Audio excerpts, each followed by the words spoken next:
ভাইয়া আমার বন্ধুর জন্মদিন তো, একটা গেঞ্জি দেন তো, ওরে গিফট করবো। ভাইয়া এটা নিতে পারেন। ভাইয়া দাম কত? ভাইয়া 300 টাকা।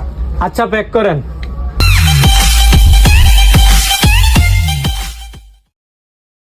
বন্ধু গিফট দিলো, বন্ধুর একটা গিফট না দিলে কি বা দেখা যায় না। বন্ধু তোরে আমি একটা গিফট দিতাম চাই, তুই একটা গেঞ্জি চয়েস কর। ভাইয়া ওই যে এই গেঞ্জিটা দেন। এই যে ভাইয়া। ভাইয়া গেঞ্জির দাম কত? ভাইয়া 700 টাকা। হ্যাঁ বন্ধু তোর এটা ভালো লাগতো না। না বন্ধু আমার এটাই পছন্দ না হয়েছে, আমি বন্ধু, এটা এটাই ভালো লাগতো নিলাম। না, কালার হলো। এই যে ভাই দেনে। যাক্কা দাম কম হলো। আচ্ছা ভাই এটা প্যাকেট করে দেন, এটার দাম কত? ভাইয়া 1500 টাকা। ও মন্দি কয় কি রে? ভাই ভাই তাড়াতাড়ি গেঞ্জিটা প্যাক করে দেন।